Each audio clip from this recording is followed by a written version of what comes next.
The thought that I was not able to deliver the best possible results drove perfectionist anxiety in me. If that makes you feel on top of this world, do it.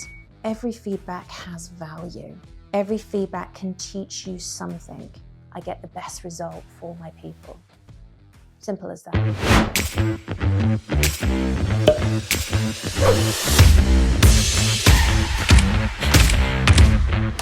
I look after everything to do with people. My job is to help my teams to support any individual or person that enters into the organisation, their time while they're with us, and their exit. So I'm accountable for pretty much every element of the people function. And from a complexity perspective, I partner with our Centre of Excellence in the US, as well as support our teams in the UK and across the rest of Europe as well. I think it's important to have my humble hat on here and say that there was an element of right place, right time. The organisations that I've worked with, be it when I was consultancy or internal, were either sort of startups, scale-ups, or organisations that were more mature, but they were going through a period of high growth and transformation. And working for those types of businesses, you know, you're often placed in a situation where you have the opportunity to work on something that you wouldn't normally have the chance to do. And that created a lot of opportunity for me to learn and grow at a higher pace than most individuals. It's one of the reasons why I always say to anyone when I was recruiting, look, you can have 1 year here working for the startup or scale up, and it will most likely be worth 10 years anywhere else because of the amount of exposure you're going to get.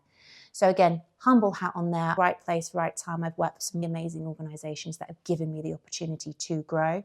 I feel very privileged to say I've got a toolbox of superpowers that have enabled me to make the most of those opportunities. I would say I'm naturally very resilient. I'm naturally very good with people, high level of emotional intelligence. I'm very good at solving problems. All those competencies helped me succeed in those roles. I have been further blessed by having the opportunity to work under some phenomenal leaders who've really helped me rise to where I am today. Do you know what? I want to start answering this by telling a little story myself, touching on problem solving. Way back when in my earlier career, I actually asked a CEO a very similar question that you did. And in this interview, I have to start off by saying he was phenomenal. Every question I asked him just rolled off the tongue. Phenomenal. Now, I asked him one question and said, can you tell me, I was getting towards the interview and I was running out of questions, so I thought it was going to be a simple one. And I said, can you tell me about a problem that you've overcome and how you've overcome it? And he just stumbled, looked at me. He didn't know what to say. And I remember taking that back and he said, can you repeat that question? And I went, yeah. I said, can you tell me about a problem that you've come across and how you dealt with it? And he said, I don't know how to break that down. I can't answer that question for you. And this was a big leader. I was like, okay. So we paused and moved on. Later in my career, I've realised what that man was silently saying to me, which is when you're sitting in that leadership space, you deal with so many problems or challenges on a daily basis. It is not just every quarter, every month, every week, every day. It is 5 problems in 5 minutes. A tool you are using intuitively throughout your day. And I think the second thing I've learned as my career has gone through is the best leaders, they're like icebergs. You will see them deal with maybe 1, 2, 3 problems. But what you don't realize is underneath that composure, there is another 97 problems that they are dealing with, whether it's yesterday's problems, today's, or the ones that haven't even come across their day, but they know they're going to come. If it's people, finance, operations, they deal with them so eloquently, you don't even realize that they're there. When I'm talking about problem solving, it's not just, yes, I'm good at solving problems as I take the question back into me. It's also, as I look to how can I advise anyone moving forward, it's also about knowing how to keep your own energy tank full as you deal with those problems. You are the leader of that function, the leader of that business. It's so important that as you're problem solving throughout your day, you are at your best. And you cannot do that if you do not understand what's going on here for you. So I think from a problem-solving perspective, that would be my first thing. My job as HR is to make sure that people stay at the forefront of everyone's minds. And 2, I get the best result for my people.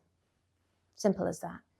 As I'm using my ability to understand people on a day-to-day, one of the big jobs I have is to make sure that that leader who might have 10 problems going on in their world, 50 problems going on in their world, they could be dealing with a finance issue which is potentially going to cost the business millions.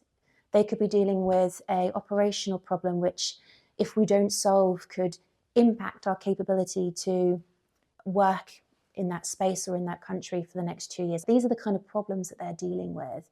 And I have to get across to them, this problem is important enough to take more of your time than those issues. And the only way I can really do that is understand my business, what's going on in their world, what's important, understand my leader, and how can I communicate this message to them so that they understand that they need to prioritize this for their people. I think that's probably one of the biggest jobs that I have as a leader.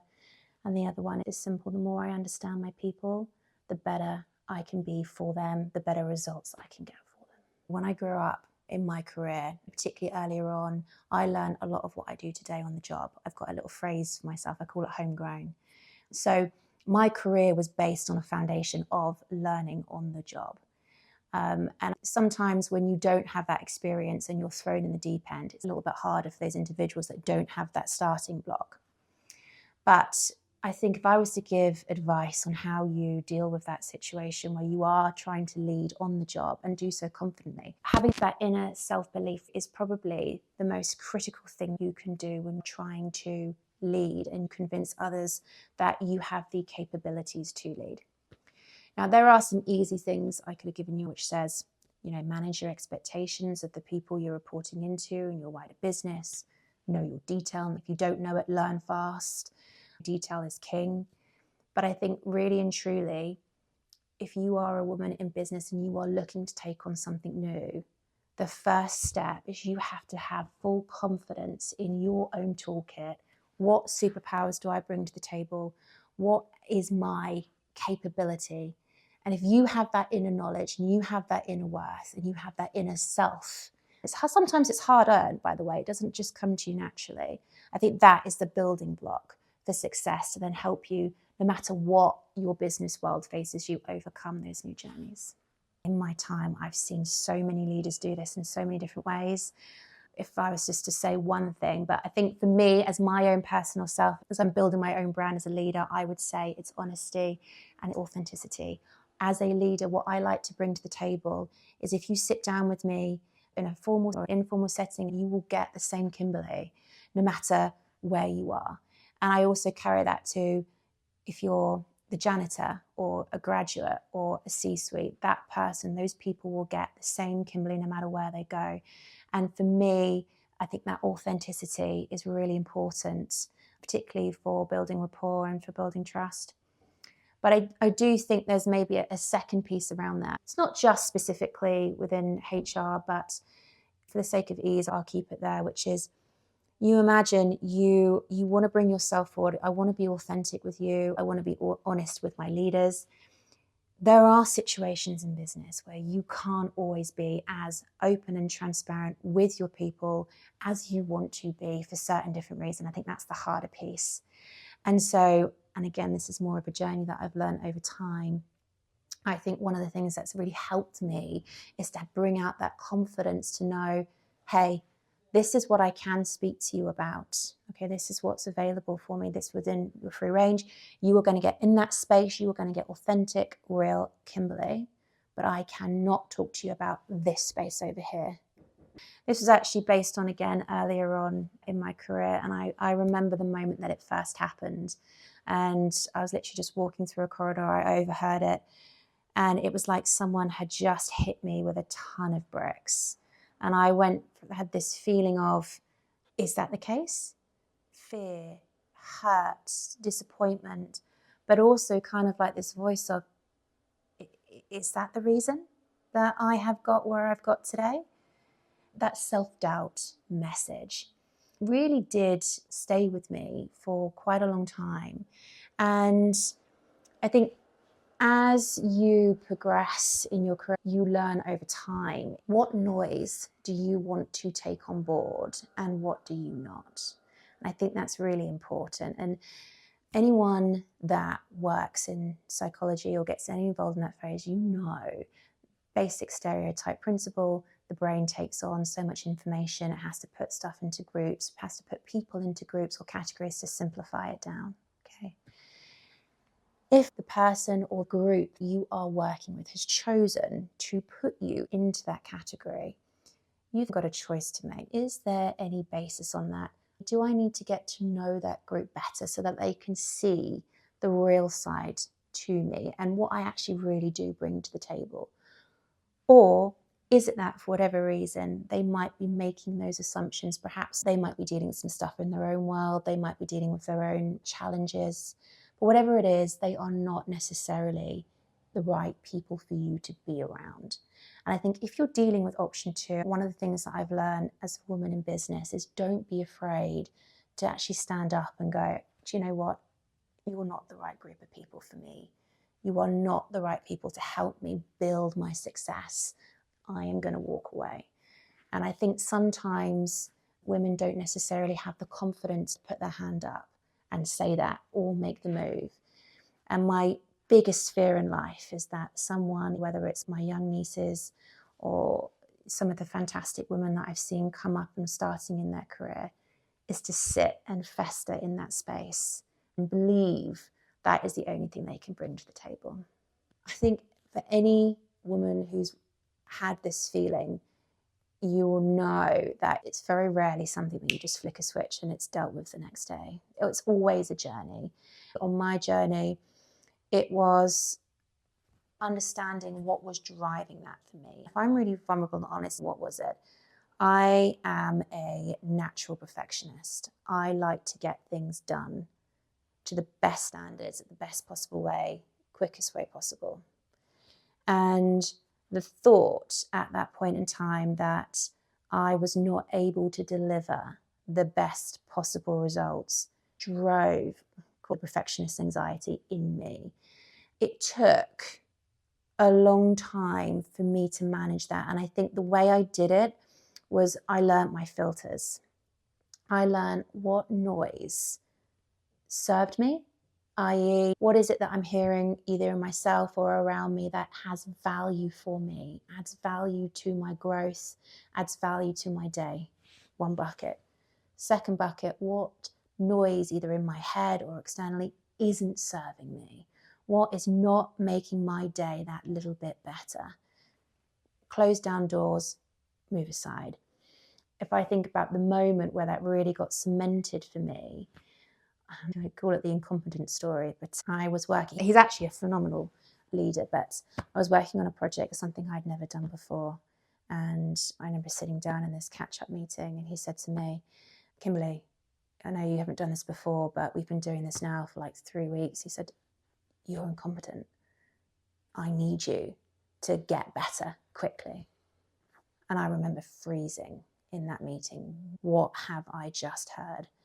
I went through a series of emotions in that moment, from defense, don't call me incompetent, to listing all of the reasons why I wanted to defend myself and say I'm not incompetent, listing all the reasons why I could be further ahead if I had been given X, Y, and Z. And the words were just about to come out of my mouth, and then I stopped and I froze. And I just had this moment, and instead I switched to being curious. I paused, took a breath, and went, okay, why? Why am I incompetent? And he went through all of the lists. And I remember as I was listening to this list thinking, there are some things that you are saying here that I know are not correct. And again, I felt this ego moment if I really wanted to just jump in and say, here are the reasons why this is not right. But that moment, other than making my ego feel better for about 5 minutes, it wasn't going to serve me long term. It wasn't going to make the project I was trying to deal with go any better. It wasn't going to help me. So instead, I stayed silent. I just kept listening to the whys. And actually, in those whys where he was there, it's like he did have points, some really valid points. So I went away, worked on those, came back again, next meeting, sat me down and went, Kimberly, you are still incompetent and I need you to get better faster. Wow. I said, okay, same problem again. I got curious. I said, okay, tell me why. And then he paused and went, Kimberly, I haven't got time to tell you why. I need you to go figure out the why. Wow. No one had ever said anything like that to me before, so I took a step back. And you know what? I found out the reasons why, and I could still see room for improvements. Every catch up that we had, I do not know. I made quote suits every day. But at the end of this process, I still remember this meeting. I sat down, I went through everything, and he just looked at me, said nothing, and just smiled and went, yeah, you got it. And at the end of that, I remember going into a peer meeting not long after that, and I was in rooms full of people that had been doing the same thing for 10, 20, however many years. And you know, I knew as much as what they did as they've been doing it for all those years. And it came away with this understanding and knowledge that feedback, both inside your head and externally, every feedback has value. Every feedback can teach you something. It is about understanding what part of that feedback adds value to you and helps you to grow and what part doesn't. Leaping back into the question around anxiety, the minute I started to grasp that and I was able to instigate that filter, it created this sense of self, which I still carry to this day. I choose what feedback in my head or externally that I believe has value. So, technical answer, when you're driving through change, it's really important to make sure you're managing expectations of your people, the leaders. You're upfront and as clear with your communication as you can be. You are prepared before you go into that change. So, you know, those are all of the technical answers that you can give on how to manage a transformation process well to deliver results. But if I zoom into something more meaty underneath all of that, I would say that when you're operating in a space of change, not just within a people function, but it could be whatever department, but specifically for me in my field, you are managing a change process in a way where you have all of the resources and all of the support that you need to create the best change process for your people. This isn't necessarily talked about. It's how do you manage change and support your people through a period of uncertainty when you yourself don't have the support that you need in order to get the job done. And that might be because, like, you're working in a startup, you've got limited resources, the business has changed suddenly, and they've pivoted in a direction that you haven't got the resources in order to get it done. And I think delivering change in that setting is a hell of a lot more harder. And again, recently I've had my own aha moment in this, which is slightly off topic, but if you bear with me, I love talking to people. And I was talking to a nurse who actually worked in A&E. I was there and we was having a chat and I was thinking of all the things that were going on in my world and was stressing me. And bless her heart, she let me get them all out. And then she said to me, yeah, she said, I've had a difficult day too. And I said, oh, okay, why is that? And she said, you know, we struggle with beds at the moment. Every single day we have patients, majority of which are elderly, who are left in beds which they shouldn't be left on, and they're left there for hours and hours on end. She said, I have patients or family members come up to me to let them know that their elderly parents have soiled themselves in some way, and I have to turn around to them and tell them, I can't help you. They need some basic care that's really important to them. Maybe they need to be moved because they're uncomfortable. And again, I can't help them. I'm not doing it because I don't want to. I'm doing it because I have to prioritize the urgent care and I haven't got capacity to do all of that stuff that I would love to be able to do. I walk away from my day feeling as though I've given everything I've got and I still have not given good care. And I sat back away from that and I was sitting over my day thinking about how it relates to me or my teams, and sitting there thinking, I think sometimes in a business, the way to help your people is to not just let them know and communicate what you can do for them, but also be upfront and honest with them with what you can't. And I think as a leader in business, sometimes this fear of, I'm not going to be good enough or my team's not going to be good enough, stops you from being honest with what you can deliver. And I think as a woman in business, having that inner confidence to be able to say, as I'm managing this change process, I would love to be able to get you X. But given what, I can't do that for you. I can only give you Y. And as hard as that is, I think that's sometimes the better solution than trying to promise something that you can't deliver. And it's a lot harder than what people realize. I know myself, I've had to be in conversations where I've had to deliver a message or a result to people, and there has not been a message I've wanted to deliver less. And I've carried it home with me. But it was the right message, and it was the honest message. And they were able to then take that honest message home with them and then do the best things for their family. So as you're trying to manage through with your teams, it's not just about managing expectations to the good. Don't be afraid to tell them what you can't do as well as what you can. My lens is a very people-focused lens. Other departments, they've got their different challenges, but in my world, when we're talking about managing a change process, at the end of that, you're managing a person. And at the end of that, that's attached to a family and a livelihood. You are held to such a high bar because what you're doing impacts your people and their family. You can't always give people a message they want to hear, but you can give them the message that is true in the facts of the situation. They can then use that to manage their people and their families the best possible way. And I think from a human perspective, that is the best thing that you can do when you're managing a process for your people. Well, you drink a lot of coffee. That happens. So I'm going to start with what surprised me the most, which is before I worked internationally, I probably would have given you the standard answer, which is make sure you know the legalities. Make sure you understand what are the correct processes for that country, what is the best practice for that country. Make sure you understand the legals to the 9th degree.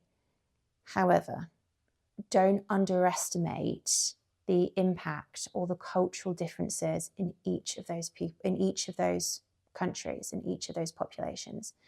And what I learnt personally as a leader is it's almost like learning 5 different businesses, because no matter what you're doing, whether it's implementing change, implementing a process, or you're dealing with a problem that's arisen, how you deal with that process, policy, challenge, and how effective it is change dependent on what country it was.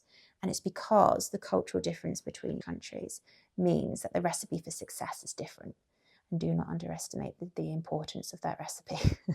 This is probably my favourite question out of all of them that you've asked me, and probably the reason why I'm sitting here today, which is, do not, as a woman, if you're sitting there, if you believe I have the toolkit, if you believe you have the capability, and if you believe you are ready to step forward as a leader, do not wait for someone to tell you you are ready to step up in the leader, because that may happen, but it may also not. So do not be afraid to have the confidence to make that opportunity happen. Sometimes women in business are afraid to create that opportunity for themselves. If you don't have that opportunity to progress within business,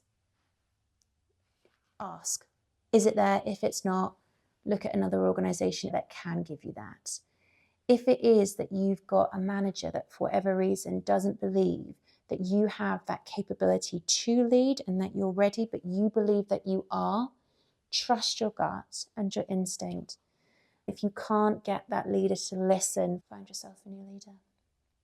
Because I think there are so many phenomenal women that I know out there that have the potential to do so much, yet they are waiting for a green light.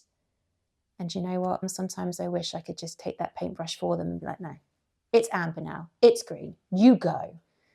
But what's important is that they know they've got the power to hold that paintbrush, and they have the power to make that change. For any woman in business, know you've got the power to make it happen.